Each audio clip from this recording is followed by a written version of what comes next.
Dear respected Thầy, dear brothers and sisters, dear community,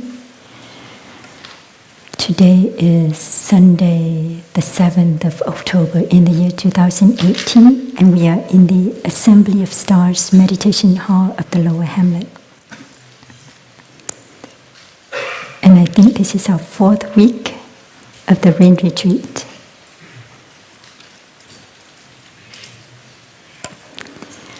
And we're continuing on the theme of the 14 mindfulness trainings for this rain retreat.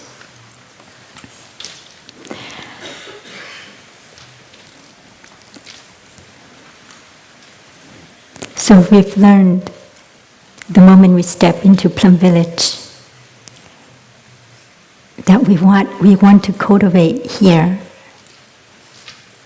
are the energies of mindfulness, concentration, and insight.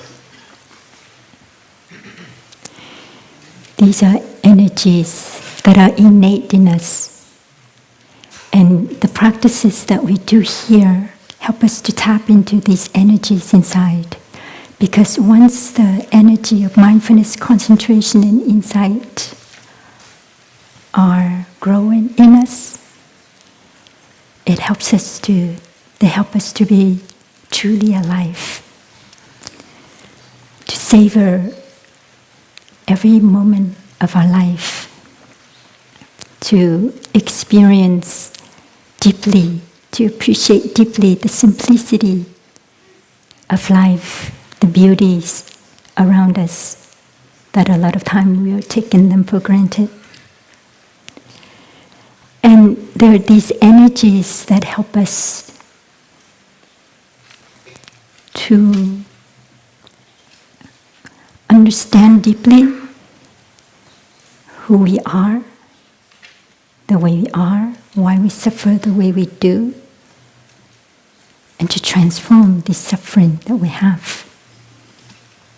So these are powerful energies. And the Buddha had taught these three, what we call learnings, the three trainings or the three learnings, extensively in his teachings during his lifetime. But he also mentioned the three learnings or the three trainings as precept, concentration, and insight. Not just mindfulness, concentration, and insight, but it's precept, concentration, and insight. And in our first Dharma talk, we heard about that a little bit from Sister Nghiem. And it was Thầy who showed us the link between mindfulness and precept. And that the practice of the precepts are really the practice of mindfulness, because the precepts really heightened our awareness of our actions, of body, speech, and mind that could bring suffering to ourselves and to other people. And the precepts are also, I call them the Dharma doors, the different Dharma doors.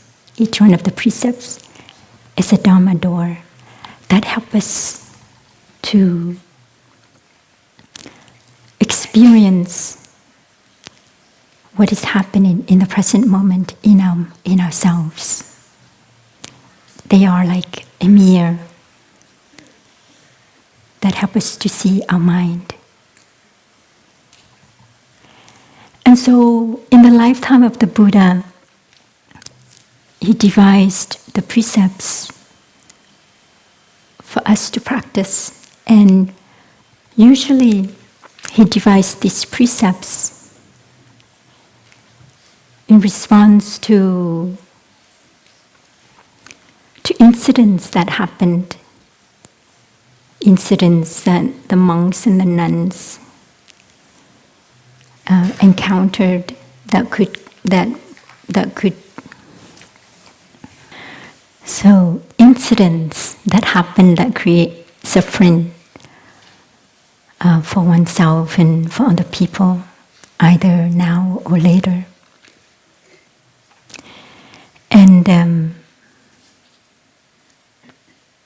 the precepts are really guidelines for us to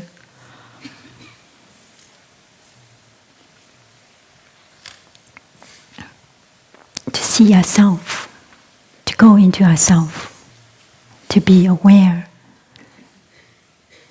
of the working of our mind.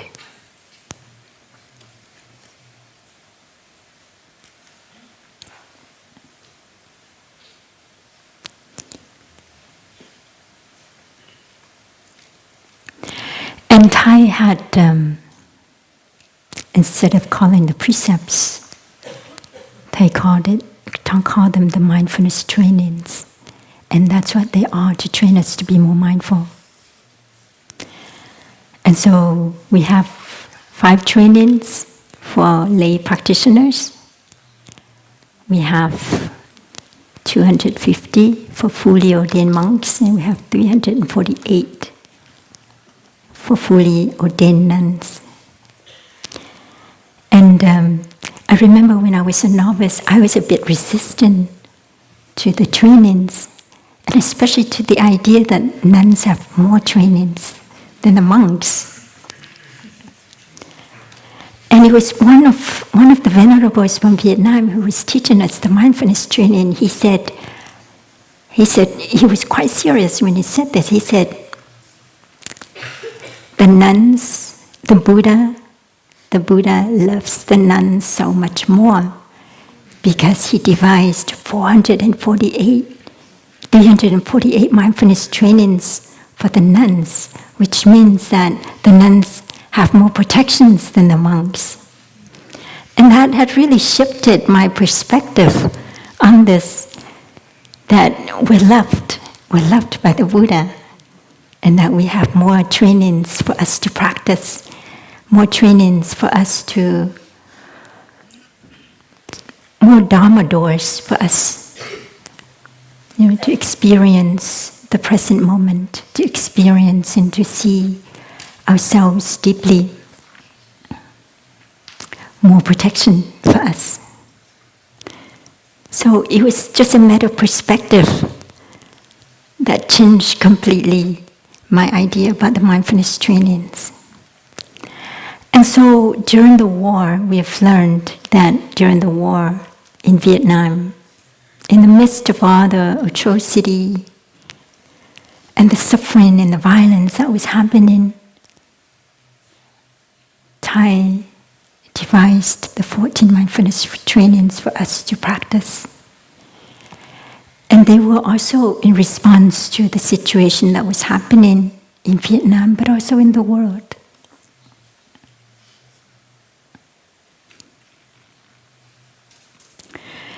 And the war, if those of you who have been in it know the horrendous suffering and the fear,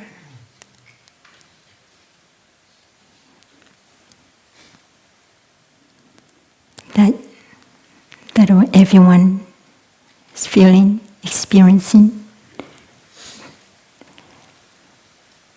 And for many of us, the Vietnamese siblings, even though we may be born after the war, but I know the war is very much a part of us. And I know that's my case too.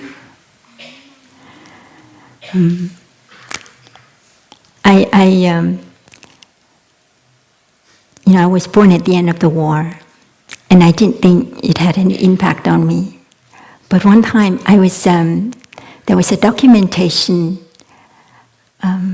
of Sister Chung Kong and her work, and it was shown like a sort of like a preview for her in some of the monastics. So I went in right in the middle of the documentation, and I went in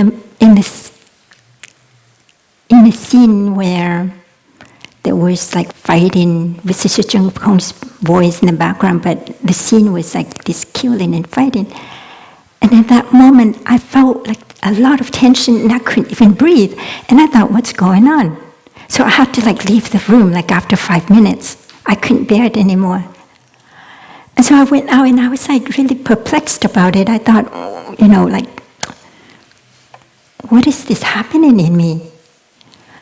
And so I breathed and I practiced walking meditation, and I realized that even though I didn't experience the war, but it had affected me very much.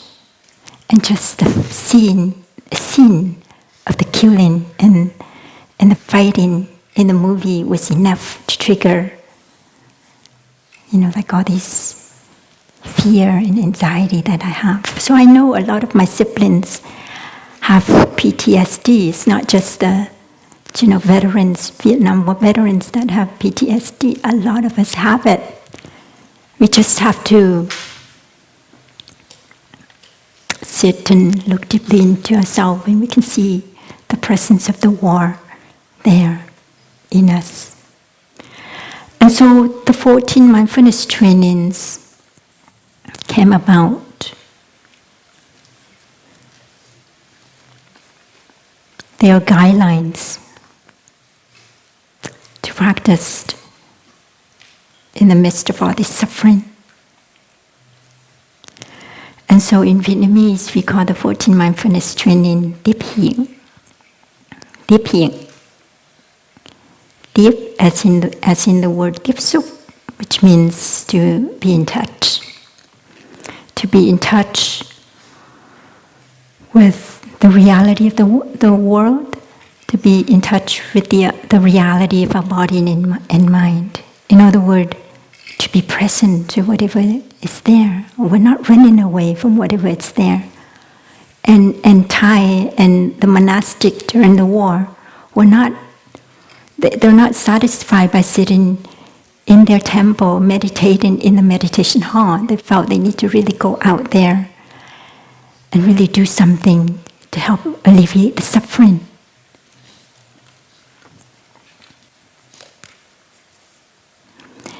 And Tiếp also means to continue.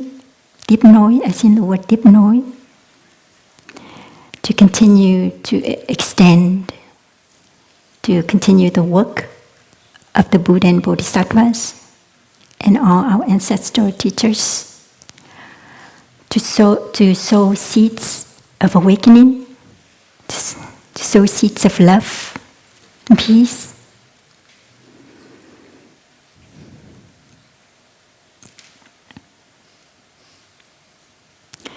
So it's really being in touch with the suffering in us and around us that we have a chance to cultivate compassion, to cultivate awakening, just like the mud and lotus. We heard about mud and lotus. That for us to grow lotuses, we need the mud. And the suffering is the mud. That we really need to face the mud, to face the suffering in order for lotuses to grow, in order for happiness and peace and compassion to be possible. And Hiện, as in the word Tiếp Hiện, Hiện. Hiện is, it means present, like hiện tại, for example. It means here and now. That only the present moment it's real. And that only in the present moment that we can tap into this seed of peace and awakening inside us.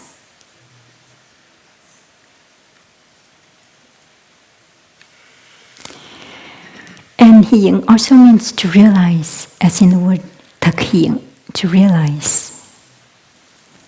Realizations means to be able to understand ourselves and to transform ourselves, to transform our suffering.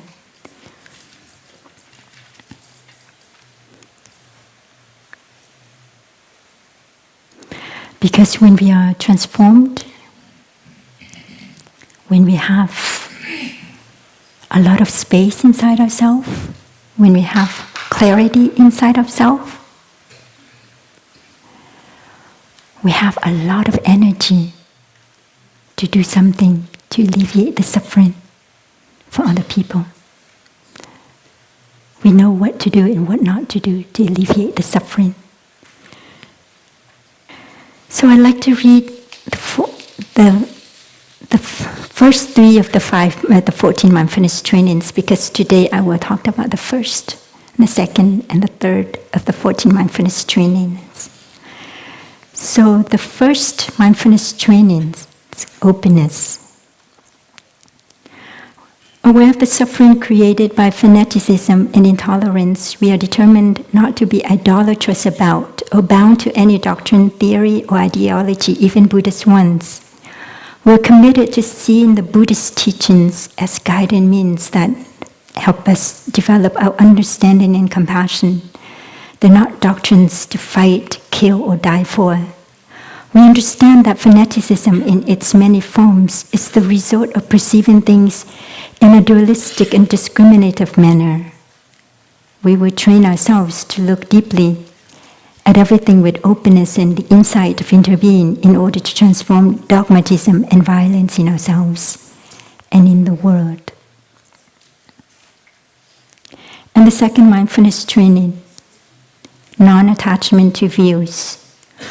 Aware of the suffering created by attachment to views and wrong perceptions, we are determined to avoid being narrow-minded and bound to present views.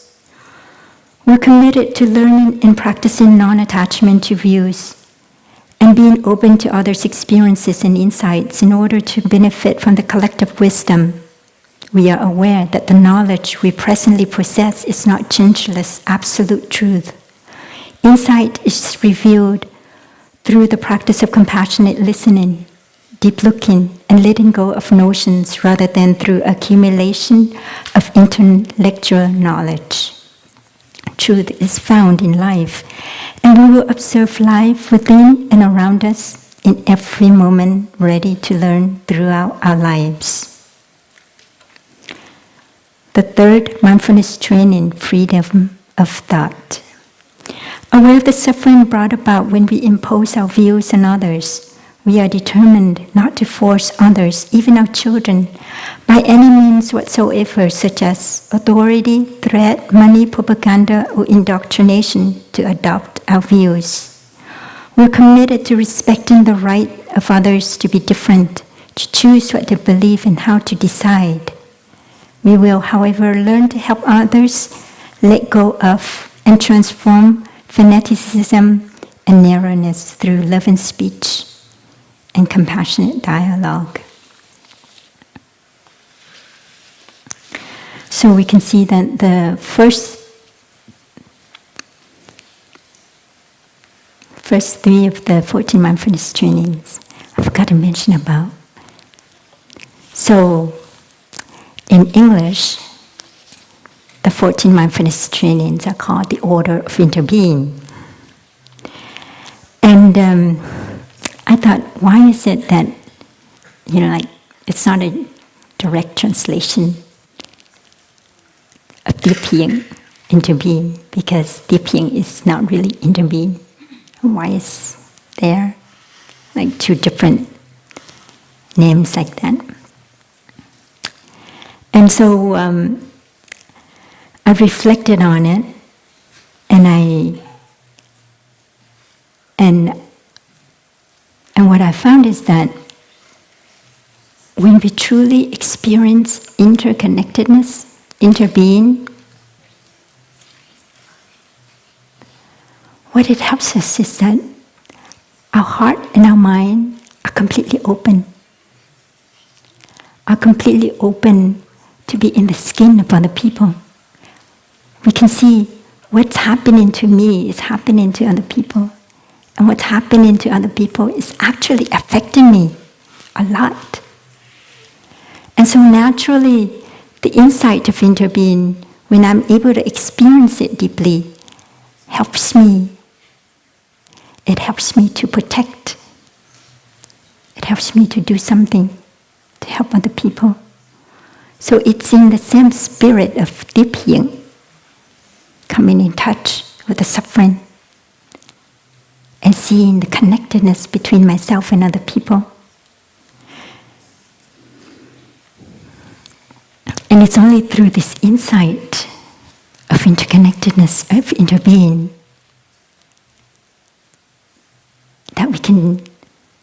that we'll be motivated, that we can be motivated to do something.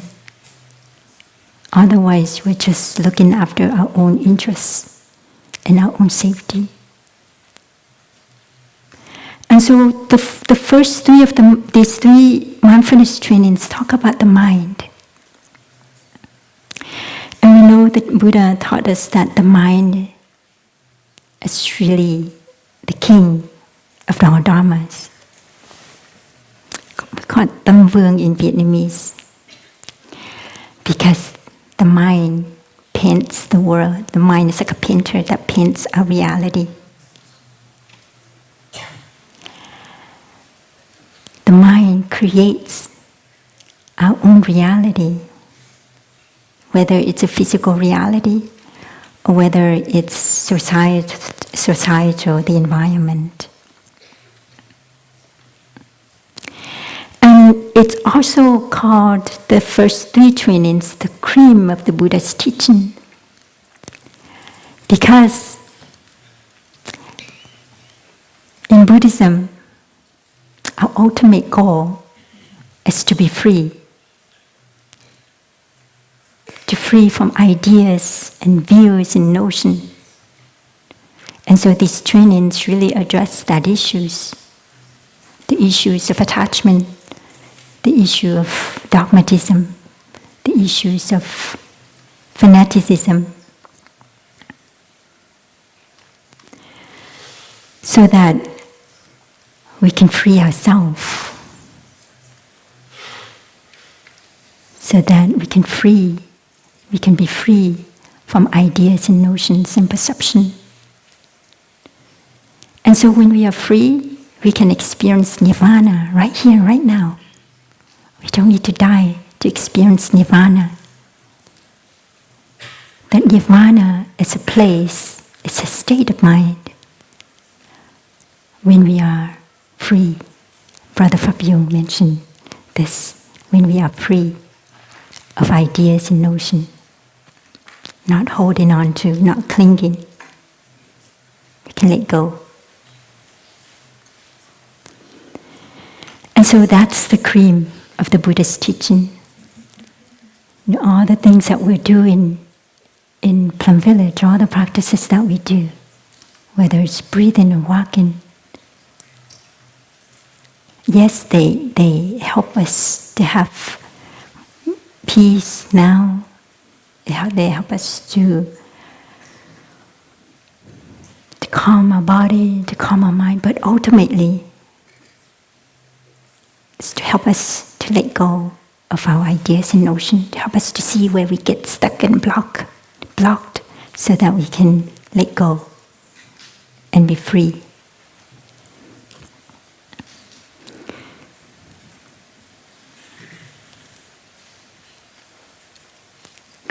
And so when we hold on to an idea, when we are attached to views and notions, when we are dogmatic about something, we feel rigid and close-minded. And for me, ideas and notions, it's all about my perception, it's all the construction of the mind, right? It's my own construction of reality, of other people. And yet it feels so real. It's like my own reality. And so the Buddha talked about knowledge, like my own experience of reality, my knowledge of reality, my knowledge that I have about reality, about myself and not about other people may be an obstacle to my own growth and to my own transformation, my own growth. It's an obstacle to true understanding. So clinging onto views, clinging onto notions can prevent us from arriving at a deeper and profound understanding of reality.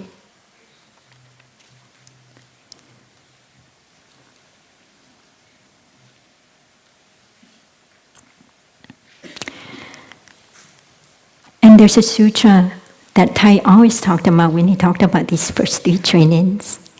And it's a story in the sutra called the Sutra of the 100 Parables, story of a father and a son.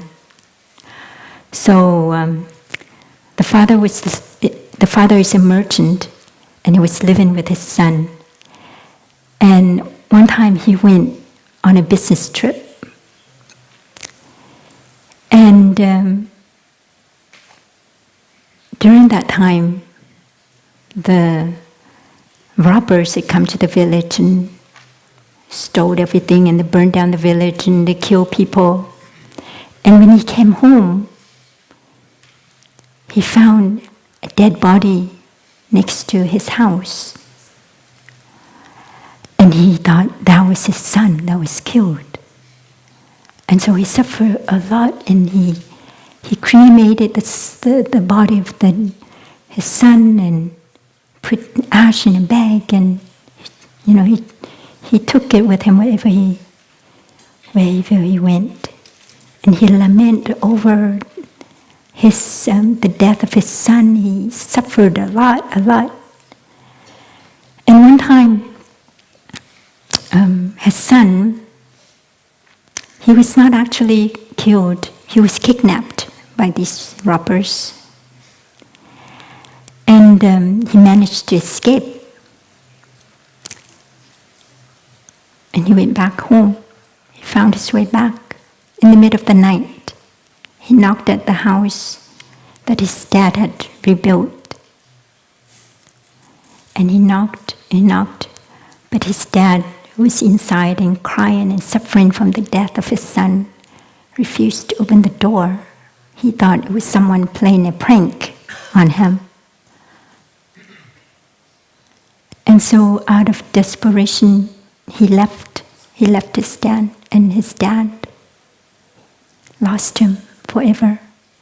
And so the Buddha said that sometimes the truth comes knocking at our door, but we refuse to let it in because we have all these ideas. We have all these beliefs that we consider the truth, reality, and nothing else is true. So knowledge is an obstacle to the path.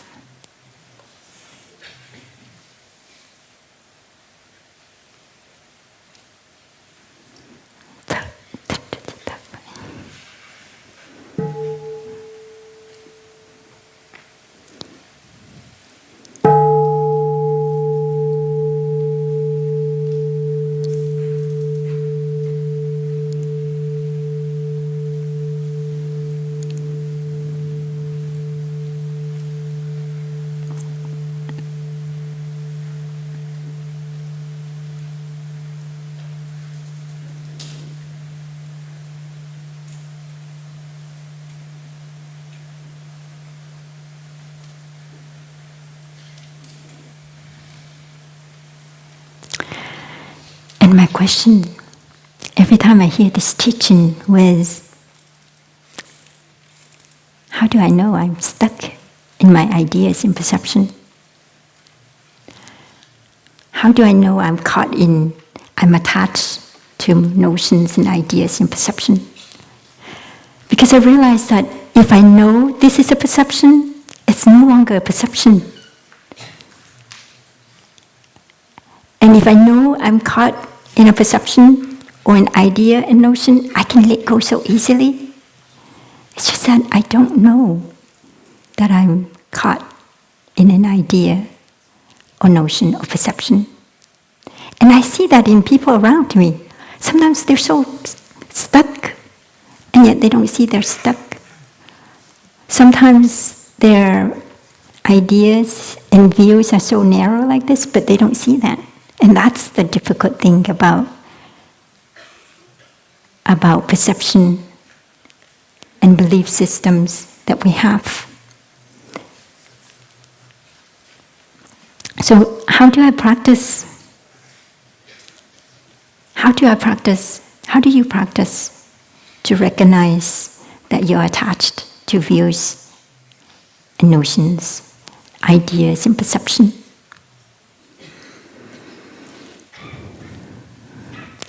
And it's been something that I've always have to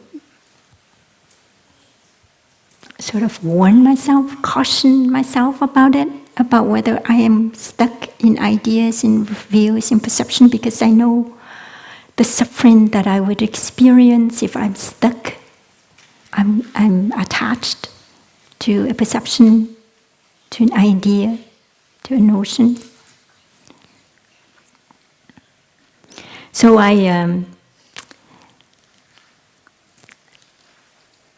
I have some practices, and Sister Annabelle, Sister Chung Duk talked about the love meditation, the metta meditation, and I have my own metta meditation. So with the, I made it really simple so that I can practice them. So I usually do it when I go to bed. I say this love meditation for myself. And then when I wake up in the morning, I say this love meditation to everyone, to other people. So the first one is, may I be safe and protected. The second one, may I be happy and peaceful. And the third one is, may I be healthy in my body and my mind. And the fourth one is, may I be free from wrong view, wrong perception, and wrong desire. And this is a reminder for me to be really mindful, to be able to see the wrong view, the wrong perception I have. It's coming from a deep desire in me to understand and to see whether I'm caught in a wrong view, wrong perception, wrong desire. Because I realize that I may be stuck in a wrong perception and a wrong desire and wrong view, and I may not even know it. And so that's this love meditation that I do for myself, is to help me enhance my awareness of notions and ideas and belief systems that I may have that are narrow and limited.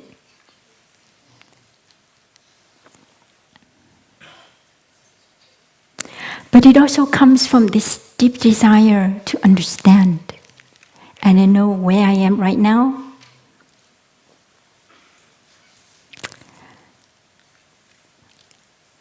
Can be changed. That my understanding grows, and that there's higher reality, higher understanding, higher wisdom, and that my practice is to be able to stay open so that I can experience this deeper understanding, deeper wisdom, so that I'm not caught in my own understanding and knowledge. So may I be free from wrong views, wrong perception, and wrong desire. And then the fifth one that I practice is, May I have clarity into my own suffering, into habit energies, into my shortcomings.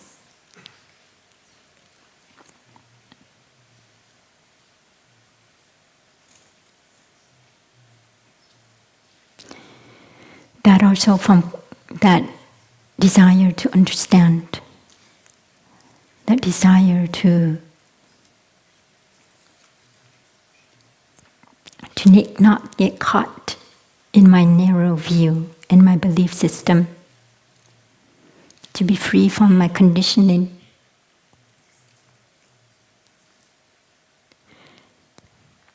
But one of the sutra that was eye-opening for me was this course on the absolute truth.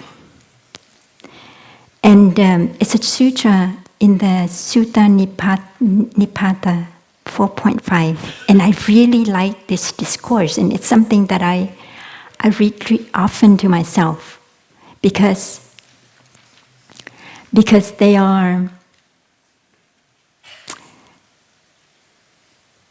like a mirror for me to look at myself, sort of guidelines for me to go in and to see whether I'm attached to views, whether I'm being dogmatic or not.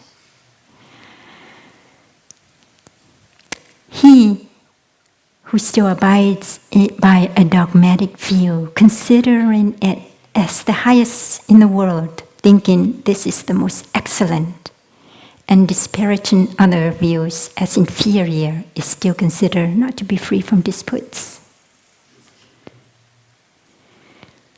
So if I think that I'm the best, if I think my idea is the best, then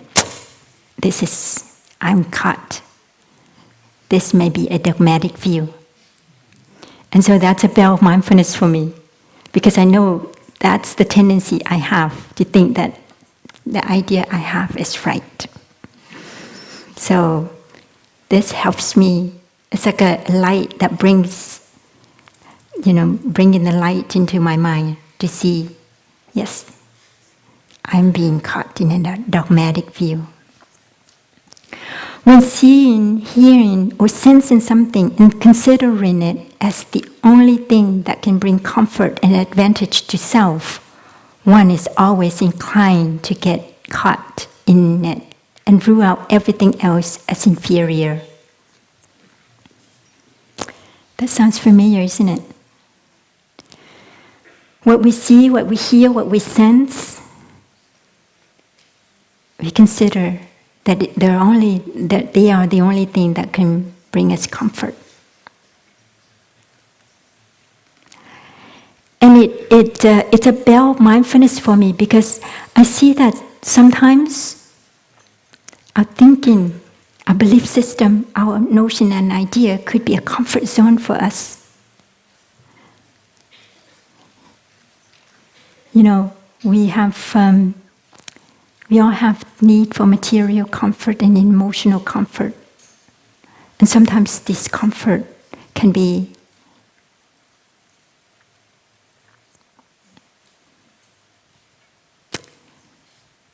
they may be causes of our suffering.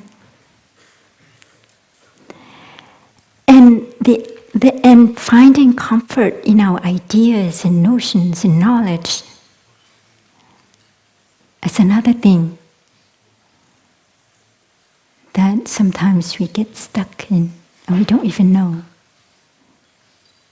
Because these comforts, this belief system we have, these ideas we have, this perception we have, give us a sense of self-worth, gives us a sense of identity. And that if we let go of this identity, let go of this sense of self-worth, then who are we? And so that's the tendency to cling.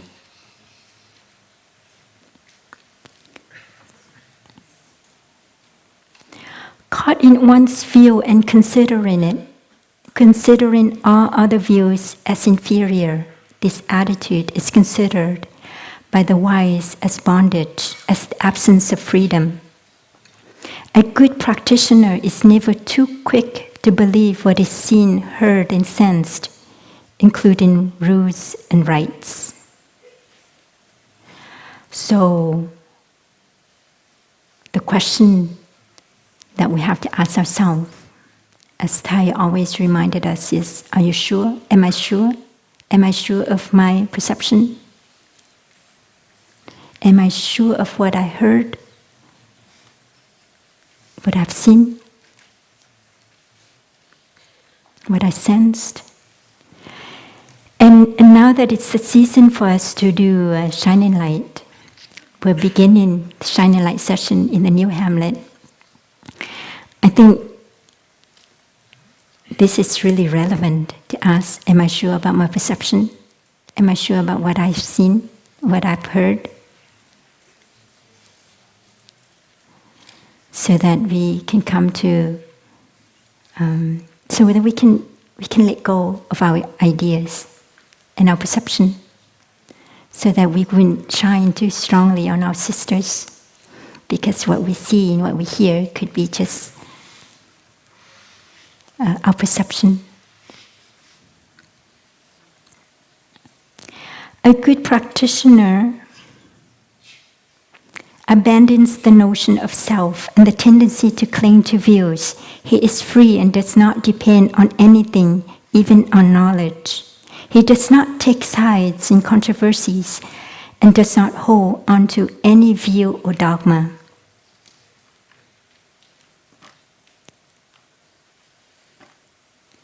I think I skipped one. A good practitioner has no need to set up a new theory for the world, using the knowledge he has picked up or the rules and rites he is practicing. He does not consider himself as superior, inferior, or equal to anyone. And what I notice in myself, which means that we are very much the same, that something we all do, is that there's this tendency to form ideas and opinions about everything, about circumstances, about people. That tendency goes unnoticed, forming ideas, forming opinions, and they're actually, we're just forming perception about the circumstances, about people, about ourselves. And so this discourse is about mindfulness to help us to see if we can really let go of forming ideas and perception. If we can just see things as it is without the need to form an opinion about it. And this is a challenge. It's a challenge to see and to hear and to stay quiet about it in our head. I think that's when we really need to practice mindful breathing, like taking refuge, breathing 100%, so that we can watch ourselves and we can let go of this tendency to form ideas and perception. And most of the time we form ideas and perception and then we judge. We judge other, good, bad, this and that. So this is a really good way to also let go of judgment. Judgment towards ourselves and judgment to other people.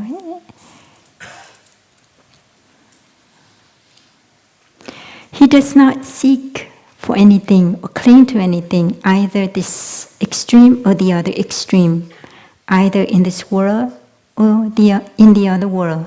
He has abandoned all views and no longer has the need to seek the comfort of refuge in any theory and ideology. To the wise person, there is no longer any views concerning what is seen, heard, and sensed. How could one judge or have an opinion concerning such a pure being who has let go of all views?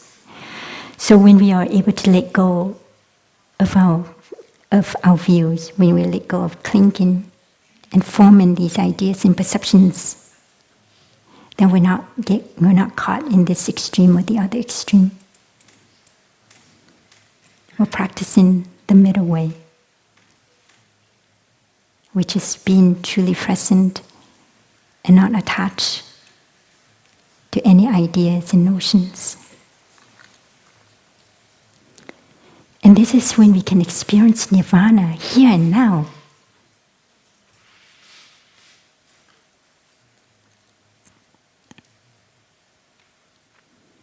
A pure being who has let go of all views. This is a being who is dwelling in nirvana right here and right now. And it could be us. If we are able to let go of these views and not form new views and opinions and perception, we can experience nirvana here and now. We could be that pure being. So a wise person no longer feels the need to set up dogmas or choose an ideology. All dogmas and ideologies have been abandoned by such a person. A real noble one is never caught in rules and rights. He or she is advancing steadfastly to the shore of liberation and will never return to the realm of bondage. So it's a very short discourse, but they are like guidelines for us to look at ourselves and to see where we are caught, where we are stuck, and how to let go of it, how to throw it out. Like Brother Papillon said, I love this image of throwing out those views and ideas, although it's not as simple as that.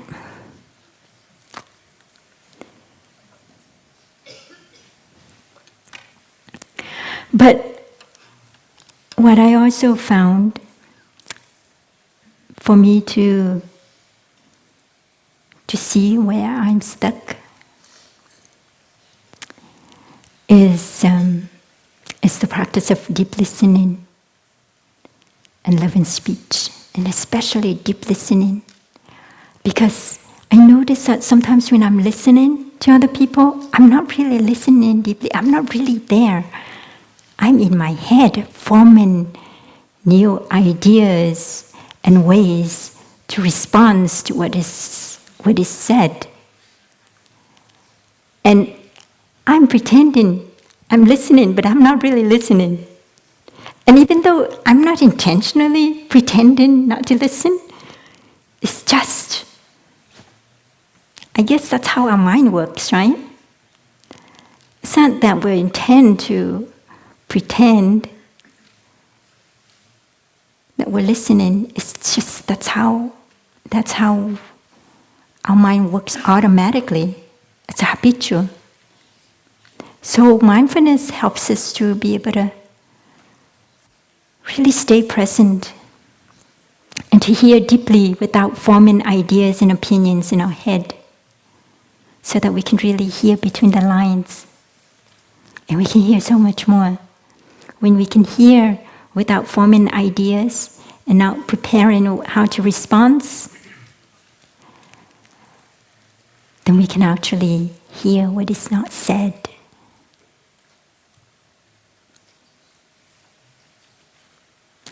But living in a community, living in a Sangha is a really precious, it's a really precious opportunity. And when we talk about taking refuge in a Sangha, it's something that I reflect on all my life. Like, what does really taking refuge in a Sangha means? Surely I don't want to take refuge in her, or in her, or in her.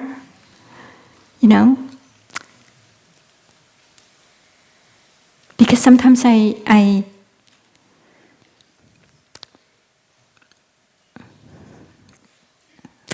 sometimes, especially when I was younger, I sort of doubted these people, around me.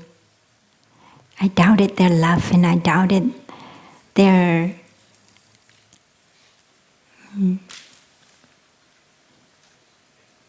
goodness. So it's like,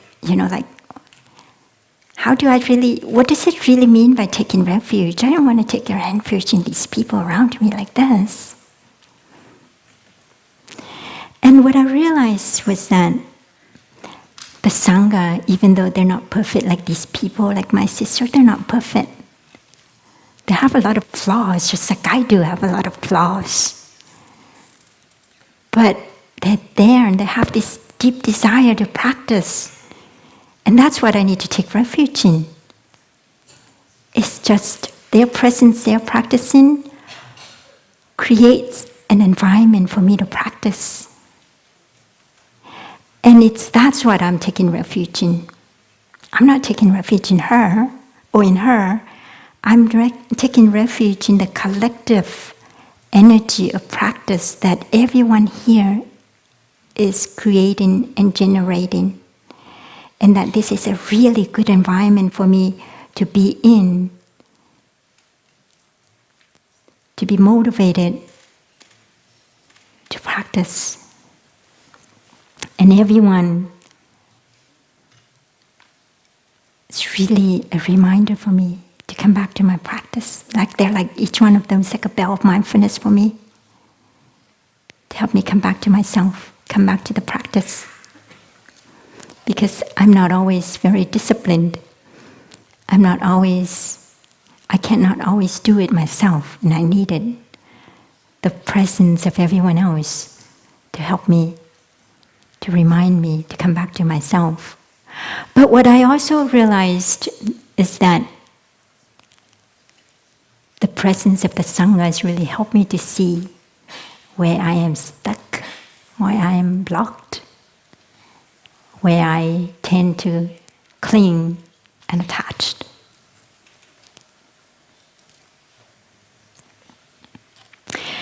And it happens, in sharing, but it happens a lot in meetings.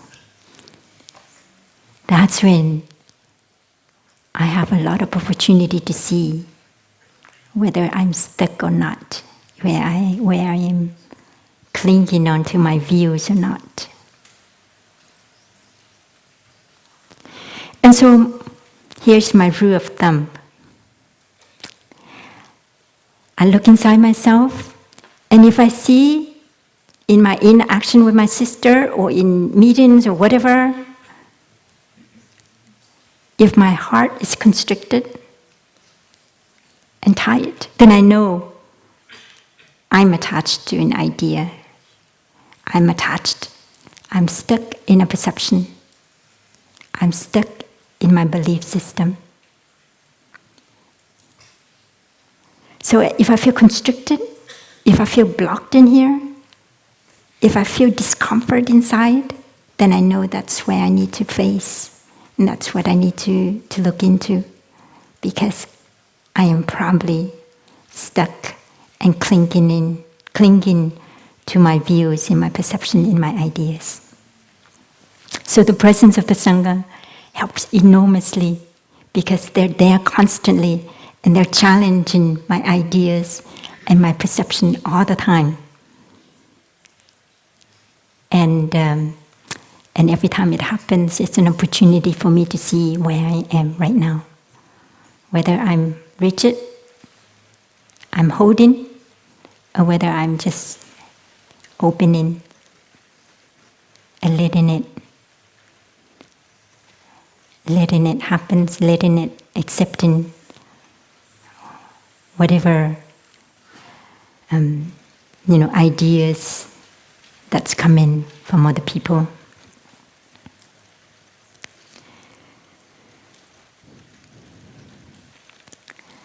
And so, for me, the practice is to come back to myself and to feel that block inside. And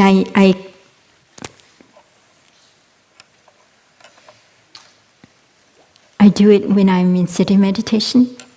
I just follow my breathing and just go in and I just localize if I'm stuck and blocked anywhere. And I just breathe with that blockage. But also, I couldn't sleep at night. Like I wake up in the middle of the night and sometimes for 2 or 3 hours and I couldn't go back to sleep. And it's usually like in the wee hour of the day, of the night. And I make use of that time to see if I'm stuck and blocked. So instead of like forcing myself to go back to sleep or beating myself down for not able to sleep, I just go back to my body and I go through my body and I feel if there's anything that feels uncomfortable, stuck and blocked, and I just breathe with it. And I found that sometimes it takes an hour or even 2 just to get this opening in that blockage, because you can see that when you're mindful and you're present, you breathe with that blockage, then it sort of dissipates, it melts away. And then you hear like these gurglings happening in the body, like there's circulation in the body. And then there's openness in the body. And when that happens, it's not just melting away this blockage on my body, but I realize that it's also melting away the blockage that I have in my mind, because whatever I experience in my mind, it's manifest in the body. And melting, helping that part in my body to melt, is also helping to melt away the blockage that's in my mind. So taking care of the body is really taking care of the mind. Transformation in the body is also a transformation in the mind. But what's really, it's easier for me to work on my body because I can feel it and I can sense it.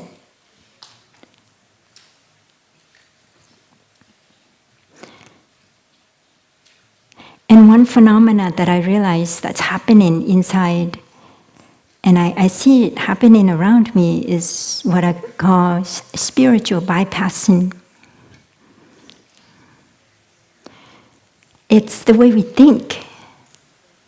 It's the way we look at things, that we sort of not going through our difficulties and suffering, but we sort of like go around it. We think we've transformed, but actually we're just avoiding the issues.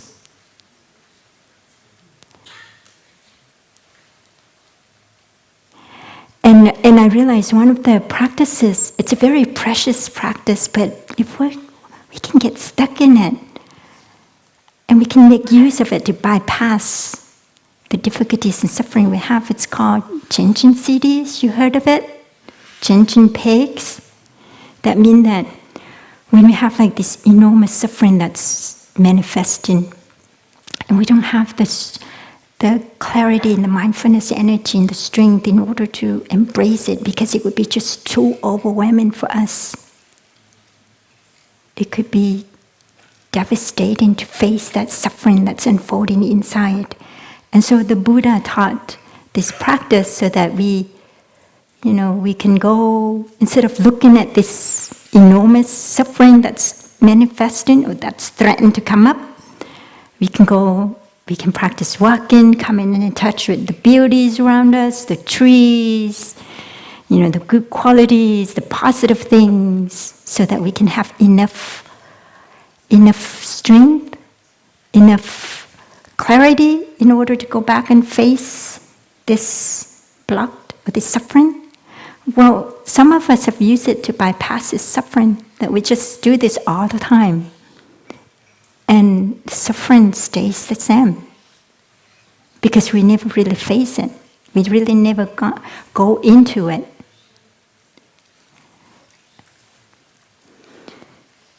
And so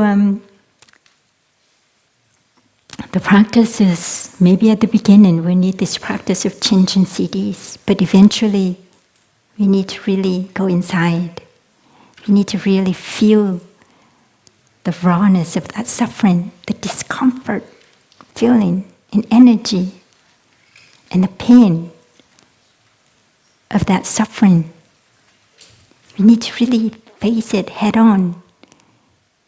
And the tools that we can use, it's really mindfulness, the breathing, accepting it.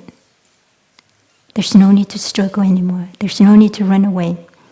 Spiritual bypassing it's a skillful way to run away from ourselves.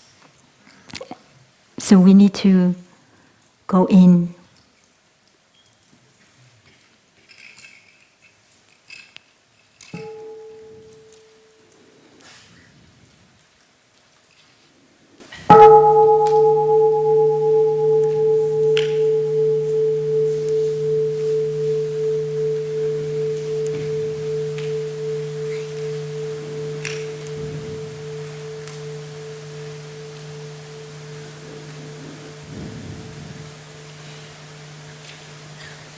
So the way in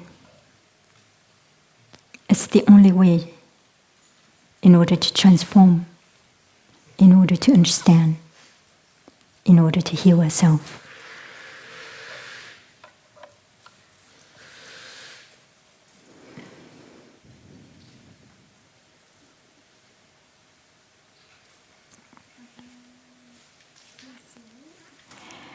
And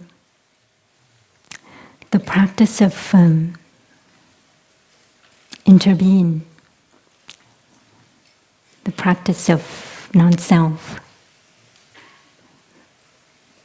interdependent arising, these are really profound Buddhist insights, teachings.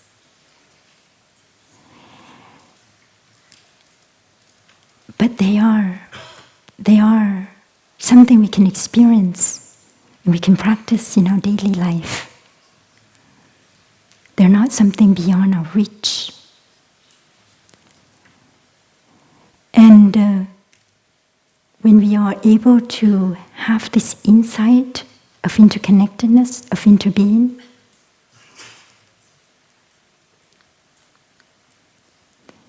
then we can be really free from views and ideas. We can be in the skin of other people. We can be truly open.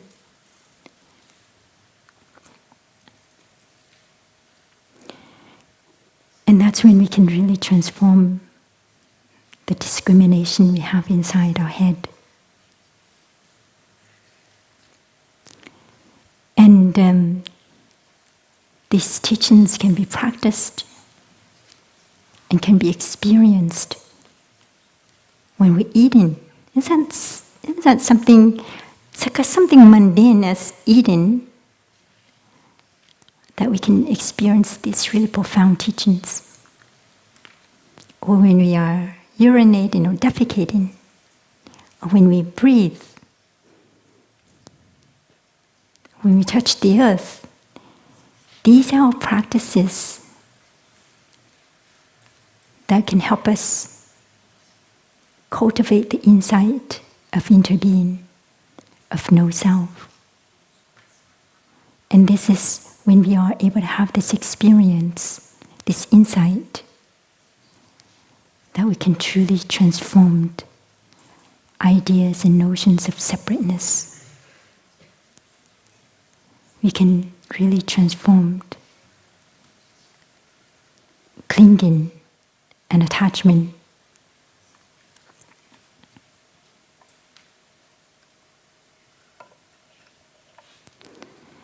And that's when we can be truly free.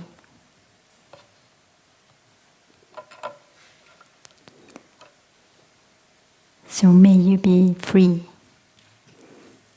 May you be free from wrong views, wrong perception, and wrong desire.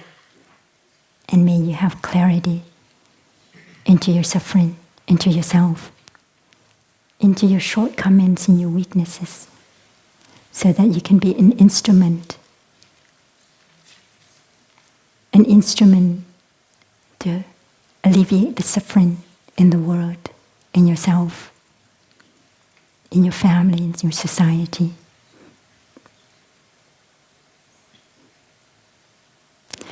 And when we have this insight, we know that the suffering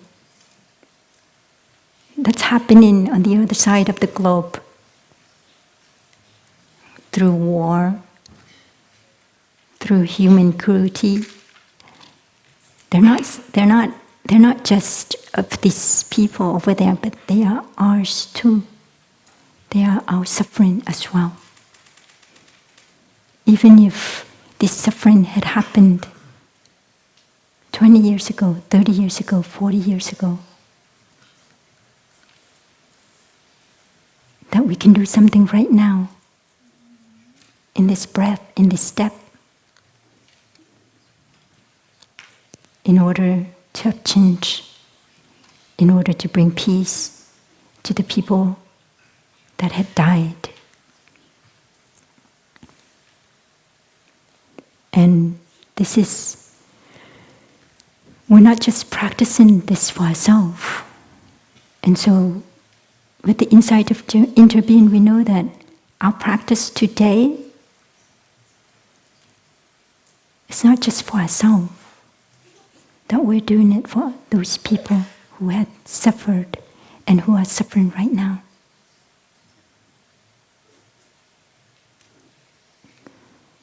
And that we need more people to wake up. Wake up to the fact that they're